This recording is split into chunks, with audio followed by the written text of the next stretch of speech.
Dear Champion Vending Company, I put 5 quarters in your machine and proceeded to push B2, which should have given me peanut M&Ms. Regrettably, it did not. I found this upsetting as I was very hungry, and also my wife had died 10 minutes earlier. I'm not saying that was your fault. I just want to be thorough. Julia was a good person. She worked with special needs children. She snorted when she laughed. Other than that, I don't think I knew who she really was. Now that she's gone, I don't even feel sad or pain. Where exactly are you feeling numb? Sort of in this whole area right here. Repairing the human heart is like repairing an automobile. You have to take everything apart. Just examine everything. Then you can put it all back together. That made me think, Vending Co. What if that's not possible? This is Karen Marino from Champion Vending Company. I'm calling in regards to your complaint letters. There's been 4 so far. Do you have anyone to talk to? Do you usually make service calls at 2 in the morning? You miss her? I'm trying to. May still have time. Are you for real right now? There's some random guy eating in our house. The man's wife just died. Have some compassion. Shouldn't you be in school? I'm suspended. For what?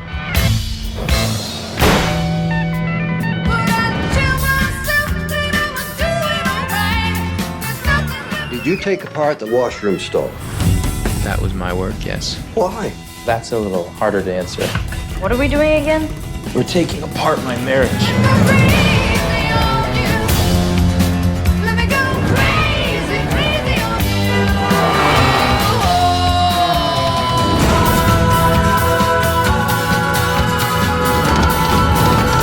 Do you think it's too late to put it all back together?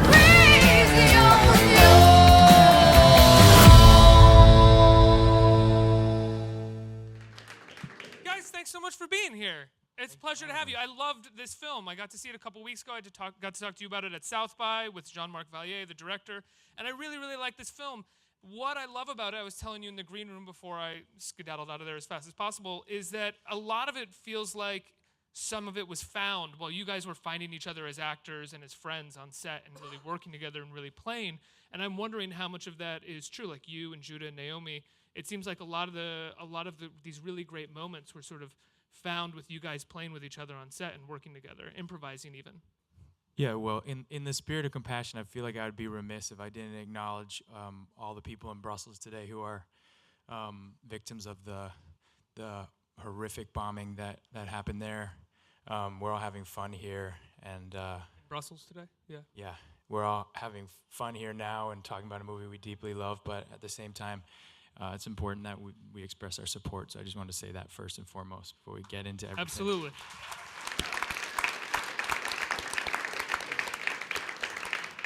And just, talking about Jean-Marc and the way that he works, we all look to our leaders, and I hope that our leaders and the people that we choose to be our leaders are people who are responsible people, thoughtful people with an actual plan, people who are compassionate and at the same time also protective. So I just want to say that as well. That's all I'll say. Absolutely. Can I don't want to follow up on this too long or belabor it, but I'm curious for you guys when, like you said, it is a movie that you love, but when news like this strikes the morning that you're going out to promote a movie, and you're going to go out and you have things that you've rehearsed to say that are true to the movie and things that you're going to come up with. Is it difficult? Does it feel different to go out and have to talk up a project that you worked on when something like this happened? Well, I would say, I had the honor of meeting President Obama many years ago, and he said to me very clearly, the group of people that met him, he said, it is your job as entertainers to provide entertainment and to, given the tough times that we all live in, to create, art that, says something but also really brings people joy. And so I consider that to be my initiative, and I think we all do here. And so it's very important that we stay positive and always create things that are saying something but also entertaining. So it is weird. I don't know what you guys feel. It feels a little funny, but at the same time, it's important for things to go on. Absolutely. On that note, I'll take it to you, Brian, to the question that I was kind of starting with was how much, when you see the final product of the movie had been sort of deviated from your script, because so much of the performances and the story feel very lived in throughout the film. Yeah, well, I think that it's all there. But Jean-Marc, the way that he works, he allows his actors a lot of freedom. So he sets up this playground for them, and lets them go out there and explore. And sometimes I would imagine that's scary for an artist. But it all comes together, and by the time he calls cut, everybody standing around the monitor looks at each other and goes, "Wow, how did that happen?" Jake, what's it like for you to be in a movie there? The director creates a playground like that where there's a lot of playing, where you're coming now from Nightcrawler or even Southpaw. Nightcrawler, where I remember I interviewed you and you said I knew every word of that movie like it was a play. I could just start doing it because that's what we had to do on set to get through the days. Was it a big challenge for you, or was it a lot of fun and kind of liberating to do a project like this with a different process? Look, when you're working with actors like this who are all so incredibly talented, it's usually just an exploration all the time, even if you're totally prepared or you're not. Jean-Marc was not so into me rehearsing so much or being as prepared as I normally am, so it kind of threw me off. And in a way I found that really fun and interesting too, and gave me a whole different perspective. But you feel, like Brian said, I think, I love the process of there being no boundaries. I mean, literally we would be shooting and Jean-Marc would just say, "Okay, we're done with that scene. You want to just take the camera and go outside and dance a little bit?" And I'd be like, "Oh my God," But it was terrible. Did you have moves? Were you worried? Like, what kind of dance moves do you want, Jean? Like, how? Yeah, I mean, I got moves that will make you nauseous. Judah, you are wonderful in this film. You are so good. I mean, you guys haven't seen the movie yet, or maybe some of you have, but you are a true find. Just so much fun to watch, so delightful. You kind of reminded me of like Jackie Earle Haley in the original Bad News Bears. I don't know if anybody showed you that, but that's what you reminded me of when I was watching the movie. How did they talk to you about this character? What were you told going into it? Thank you, for starters. Yeah, I think... You're welcome. I think for me, it was really about finding the truth in the character, and I think he's very layered. And so I know one thing I worked with Jean-Marc a lot on was feeling. And he didn't necessarily give me line readings or ways to say things, but it was a lot about, okay, what is Chris, my character, feeling right now? And what emotion is he having that's bringing him to the point where he's saying what he's saying? And I think that really factors in, because I feel like, he's kind of put up all these walls and these blocks to kind of shield himself, but inside he's this really sweet kid, but we're kind of seeing this very hard exterior that's kind of his protection from the world. And he's got some great taste, by the way, in music and clothes at the same time. Did you have any of those tastes beforehand, or were those all given to you via the script? Look at the kid. Yeah, great. Yeah, no, actually rock is my favorite genre. So, but yeah, no, it was really interesting. Music was, a huge piece of this film and my character, and it's kind of his way of expressing himself. And so Jean-Marc actually made me a playlist of like 6 or 7 songs that like defined Chris, and a few of them made it to the movie. And actually, when I auditioned, I Skyped with Jean-Marc, and he had me dance to them. And so he made it. He played. Yeah, exactly. That's so. I think pretty much everybody on this panel danced at some point for Jean-Marc. Yeah, no, but it was like 5 to 6. I envy the life of an actor having to dance for your director via Skype. Chris Cooper can boogie. You don't know that Chris can get it down. But yeah, and it was really that feeling that kind of rock and roll feeling, and that just expression, and it's very freeing. And I'm not a dancer, but it was just that kind of absolute, kind of letting go and kind of giving in. So Naomi, your character, you sort of find Jake's character at a certain point in his life, but you're at a certain point in your life, and there's a part of the film where it could go in a direction where we would expect most of these movies to go, but it doesn't go there. It kind of teases it a little bit. You as an actress kind of know where it's going, but you have to present that possibility for the audience. Can you talk about that at all? I hope I'm not giving anything away, by the way, either. Well, actually, I don't think, when you're working with Jean-Marc, you actually don't know where you're going. But that is a good thing. I don't say that. It's because he has a plan. There's the script, there's his ideas, and there's your ideas. and he wants to go 75 different ways that are all different from the last idea, you know, and which it makes it really liberating. And, you know, you might come as an actor with huge preparation, think, this is my character, this is the plan, and this is what we're doing. But, and you can't break from that. But with him, that's just not how it goes. And you've just got to be up for it. And you're doing lots of different kinds of we coverage did lots the of whole things. time. We took you know, the story between my character and Jake's character in many different directions, and yeah.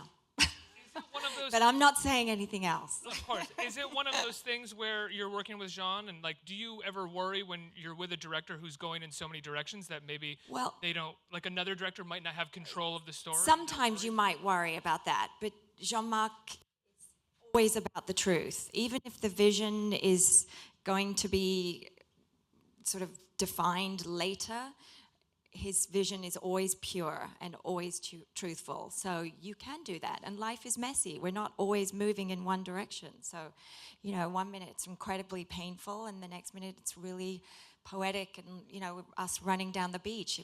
We had the conversation on the bench, and then he just wanted to shake it up. And he said, Jake, you know, do something. You know, Jake's like leaping over the fence, and he runs down, and then I chase him, and then birds are there, and it's just something that's magical in that moment that works in the film. Mr. Cooper, thanks so much for being here. It's a pleasure to have you. I'm a big fan of your work. It's kind of an honor to have you here. I feel like you've been a part of movies since I started watching them and loving them. Okay, enough. I will remove my lips from your ass, sorry. What was it like for you working with Jean-Marc Vallée? I mean, was this a process that you're used to as well? Is it completely fresh and new for you as an actor? I never worked absolutely like this, but there are 2 or 3 directors who have a kind of similarity. They know, as camera's rolling, they know that they can say, no, throw in this line, say this, say that. And I don't know how they do that, but they know where to cut. Just what Naomi and Jake and all have said, you're so pleased because we work, I think we work pretty much what they call French hours. You know, you don't take a break for lunch. They work with light in such a way that you don't have these different 15 and 20 minute breaks for setups to relight another angle of the scene. And at the end of the day, you accomplish so much more, and then you go home early. So it's real good. And so, you know, I mean, it's a little adjustment. Some actors may be uncomfortable with it, but you just put your faith in him, and you're going to be pleased. Brian, I'm curious, you know, going back to the script, and you said that Jean-Marc Vallée deviated a little bit, but it's always sort of in the spirit of what you wrote and where you were going. In a story like this, there are so many places that you could kind of see it going. You know, you're expecting the moment where Jake finally loses it all, and the flood of emotion kind of comes. But that happens in a much more truthful way, not in the way that we would kind of expect from these movies, but at the same time, as a writer, I feel like you need to see that on the page so that the person who's going to direct it knows that that's there as a story. How did you respond to the way that was then told within the movie with how Jean-Marc directed it? How did I respond to the way that he directed those scenes? Sort of taking those things that have to be on the page and making them a little bit smaller, a little more subtle, that would really He's only sort of work. a minimalist, you know, and I think that I have a tendency to set things up and make them pay off and tie nice ribbons around them, and he came along and untied a lot of those ribbons, you know. And at first I was like, whoa, what are you doing? That's going to affect this, and there's that moment, and he went, no, trust me. And I think it just speaks to... that must be so hard, because those ribbons are really hard for... There's a lot of ribbons. There's still plenty of them there, you know. But there were a lot more, and I think that he wanted to make it a little messier, a little bit more dirty, and that's just the way that he thinks. He thinks musically, he thinks in rock and roll is messy. Jake, can you talk about your character? We talk a lot about the process. Haven't really talked about your character at all, just who he is and what he's going through. The kind of the fact that he was broken even before this really happened to him. Well, I don't know necessarily about broken, but I would say he's made so many choices before the movie even begins that are based on what society tells him he should and what convention tells him, how convention tells him to behave, so that, he's totally lost himself. He's totally lost what he truly loves and how he actually feels. He doesn't know. He's just kind of walking around a bit numb. And then this event happens where his wife dies, and he doesn't even know how he feels about that. And so it's sort of this odd journey towards feeling something and trying to figure out in the world, not only, he can't really access stuff inside of himself, so he, tries to go and express it in the outside world, which is not always the safest, best solution. Instead, doing it at a time where everybody around him is kind of reeling from this tragedy. So he's not really just taking himself apart, he's taking a lot of other people apart at the same time. Yeah, and also I think he's looking to be seen somewhere. I think we're all looking to be seen. I think anytime you go through something that is painful or potentially, you're always looking for someone, a friend, a family member who sees you, who understands, because I think loss or even just living in general is a messy thing, and the way you want to do it can be, half the people won't even understand why you're behaving the way you are. And when he writes this weird letter to the vending company once his little, his peanut M&Ms get stuck in the vending machine, and he decides he's going to write the vending machine company, and then he ends up spilling his entire sort of mind out to this vending machine. He doesn't know that there'll be someone on the other end who sees him, who's going through exactly the same thing. And then slowly, I think what's great about the movie is it's not this huge catharsis, this huge epiphany he has where he goes, I'm found, and oh my gosh, because I've never really fully experienced that in my life. I can only speak for myself in that way. Usually we all have minor epiphanies here and like there. Little things. He goes, hopefully change us for the better. Sometimes they don't. Yeah. I mean, he goes kind of like, at the end, like, oh, I'm lost. He like discovers he's lost. And I think that's a really beautiful way of telling a story like this. It's why Brian's screenplay was so beautiful and totally unconventional and ultimately really funny throughout the whole journey. Like, it's not this sad, story where you're following this guy and you're constantly laughing throughout it because he just behaves in such a ridiculous way through most of it. You're also laughing a lot at the scenes with you and Judah. Can you guys talk about how you work together? How often you were sort of improvising and playing? Did you rehearse it all together before? Did you just kind of get on set and start going? So the number of those scenes you can't reherse, I don't think. They'd be way too dangerous. I think you get one shot at most of them. Literally speaking, one shot. Yeah. Yeah, I mean, Jean-Marc didn't want any rehearsal, so we met up as if we were meeting up the two characters. And his character is really, I think, is the catalyst for everything, At least for me, it was like, at his age was, I think, when Davis, my character, lost himself. So when he meets him searching for his own identity, not only as a kid that age, but also his own sexual identity, I think Davis kind of goes, oh, wait, I totally relate to this guy. And then he goes, I kind of relate to this guy, too. He's just as weird as I am. And then they become great friends. It reminded me a little bit of that movie Parenthood. The Ron Howard movie? Yeah. Yeah. Where, like, Keanu Reeves and the Joaquin Phoenix, but that's not his name at that time, were... What was his name at that time? I don't remember. Like, no, he had, like, a really... It wasn't Joaquin. It was, like... Sprout something. Oh, right, because the commune. Yeah. He had another name like Blooming Flower or something. And but he had a different name. And I'm sure like half the people in the audience know it, and they're like, someone you're has already such a like dick, five dude. have already looked it up. Yeah, exactly. Everyone's tweeting like, what a fool.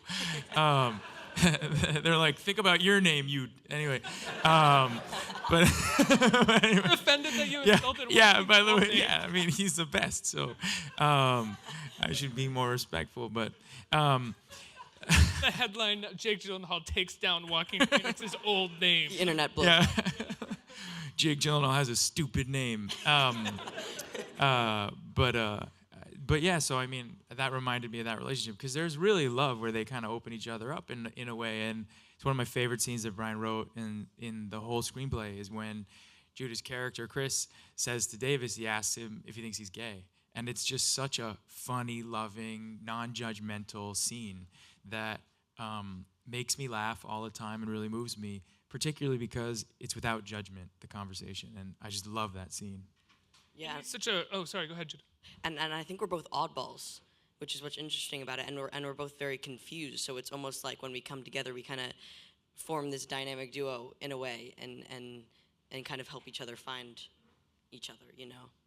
I'll say it's a matter-of-fact moment for your character, because in many ways your character is kind of this, for lack of a better term, sort of like finance bro who might not sort of respond in the most sensitive way, and the way that he responds isn't the most sensitive. It's just kind of matter of fact. It's like, I'm probably not used to this kind of to a person of this sexuality, but sure, I guess, you know. Yeah, I don't know if his advice is the best advice. Yeah, exactly. You know, I don't know if I would like. I've never dealt with this. Yeah, I don't know if that's the advice I would give. But yeah, there is something very loving about him trying as hard as he can to sort of pull from the dregs of his like lost personality some sort of advice for someone he so clearly cares about, and also just have no judgment in the fact that very clearly this kid is gay. You know, and I think that that's a really beautiful thing. That obviously the way we respond is not going to be perfect, but as long as we respond without judgment to who the people we love are and who they want to be, then I think we're doing just fine. Mm-hmm. Naomi, what was it like for you working with Judah? What was it like for all of you guys who got to work with Judah? It's incredible to me how Judah roast. Yeah, right. Okay, here guys. It comes. Yeah, too much building up. We gotta keep this kid level now. It's Jeff Ross, the roaster.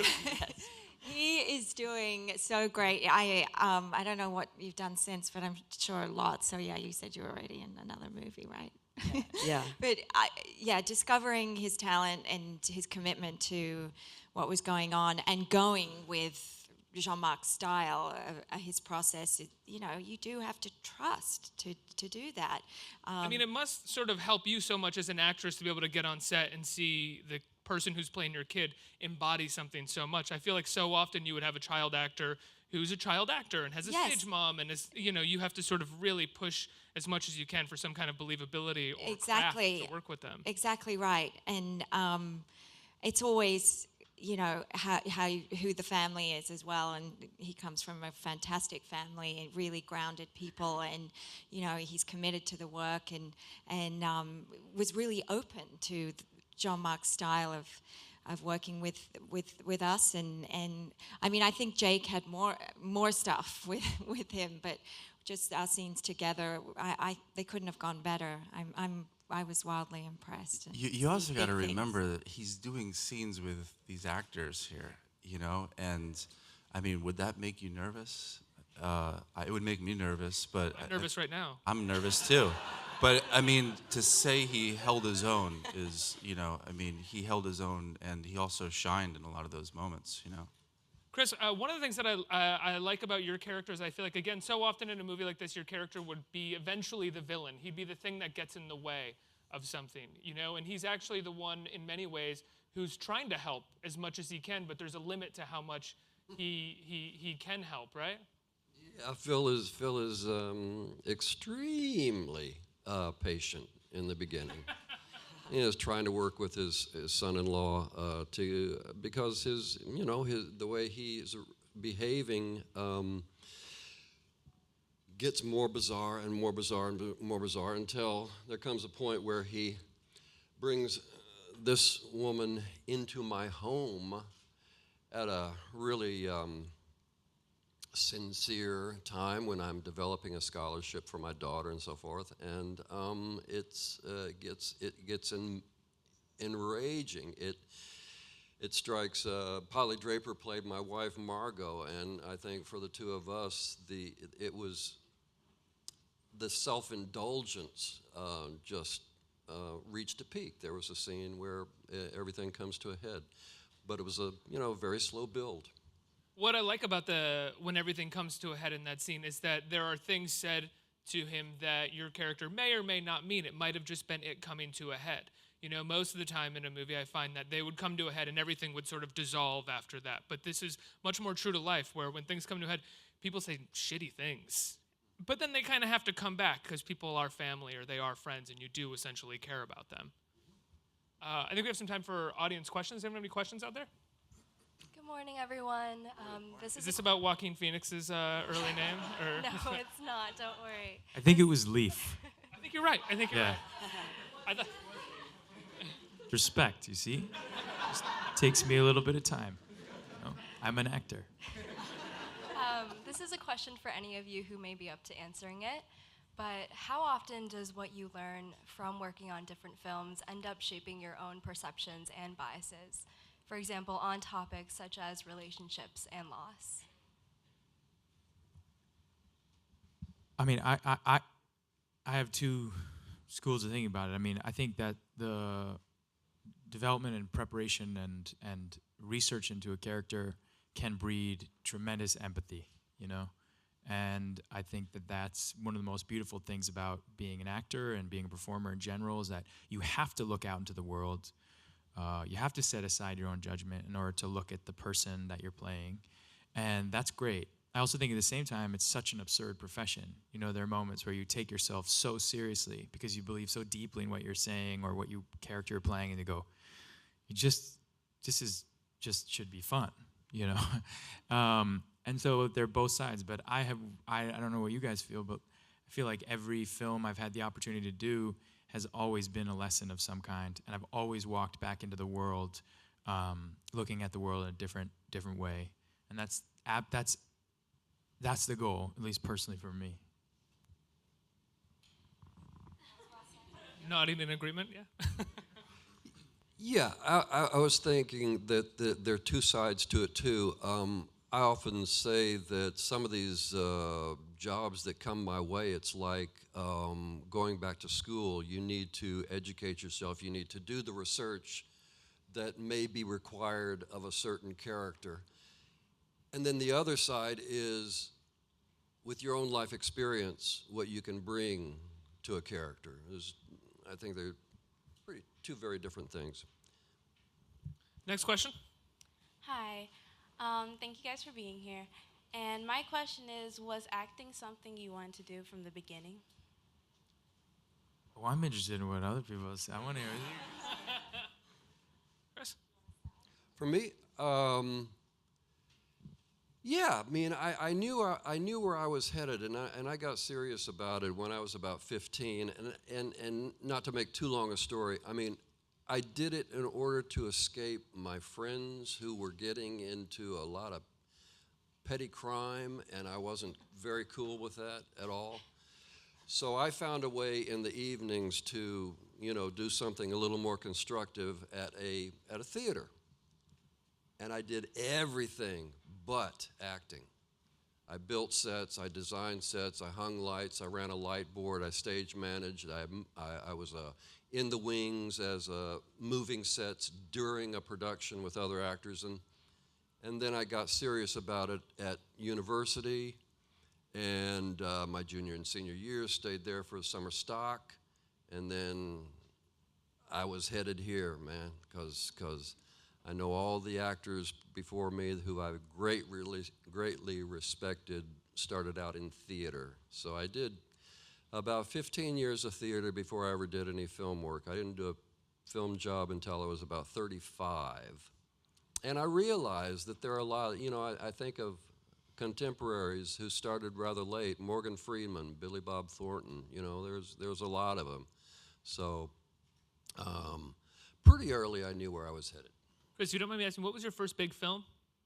My first big film was working with the granddaddy of independent film, John Sayles, called a period piece, 1920s period piece about the coal mining wars in West Virginia called Matewan, M-A-T-E-W-A-N.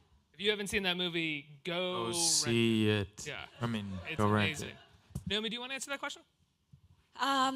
Yeah, I watched my mother on stage when I was about 4 or 5 years old, and it was just a school, I mean, not school play, sorry, she wasn't in school, but it was in, we lived in a small village in England, and every festive season there was a series of plays, or it was Mary Poppins, and it was Eliza Doolittle, this particular one, and she, as you see, my memory is failing me these days, but she was all dressed up and talking in a funny voice, and I was in the front row with my grandmother, and I remember just waving and not getting her attention because she was very focused and studied, and I didn't understand it. And eventually, because I was, making a bit of a scene there, I got a little wink of the eye and a flip of the hand or something, and then in that moment, I felt transported into this world of make-believe,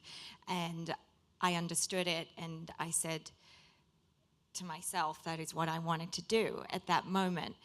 I didn't know that there was a job and you got paid and you were an actor or anything like that. Later I went on stage and did those kind of plays or little skits, and it wasn't until I was 14, when we immigrated from England to Australia, that I was very upset about that move, but I bribed my mum into letting me go to acting school. And then one thing led to another, bad TV commercials, started there, bit parts, and then moved to America and auditioned for about 12 years. Nobody gave me a job, and somehow I just stayed. And then, probably Mulholland Drive came along, right? That's Mulholland Drive was incredible movie. I think we have time for one more question, but I want to hear your guys' story. What, did you always want to be actors? Well, I've been doing theater since I was about 4. And it was never something that I really thought I would want to do in the long run. I kind of enjoyed it, and I went. And then it's just in the past few years that I've kind of gotten more into film, and I just passionately love it. I'm still not sure I want to be an actor. So.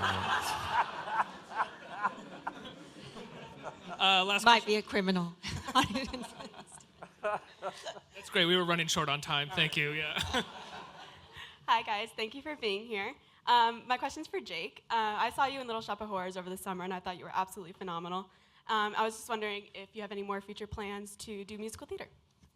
Absolutely. It's like this is my joy. I mean, it brings me so much joy to be up there. That experience of doing Little Shop of Horrors with Alan Green, who originated the role of Audrey, and with all the extremely talented people who played all the roles in that, and all led and guided by Janine Tesori and Dick Scanlon, who directed it. I was like in heaven there, and the audience was too. I don't think any experience that I've had or will have will be like that, but I do really, really want to get up and do a musical on Broadway sometime. It's a huge commitment. So Demolition shows you have incredible dance moves. So. Yes, that's true. I do have incredible dance moves. So if you want to come to the theater and, as I said, get nauseous and pay $250 a ticket, to throw up, we'll give you your own. No, yeah. I mean, I don't know about the dancing part, but definitely acting through singing and expressing yourself musically is a big part of what's in my heart. So I'd love to do that. Guys, thank you so much for being here. Congratulations on the film. I loved it so much. Thank you so much for letting me talk to you about it. When does it come out? When can people see the movie? April 8th. April 8th, guys. Demolition. Go see it. It's really fantastic.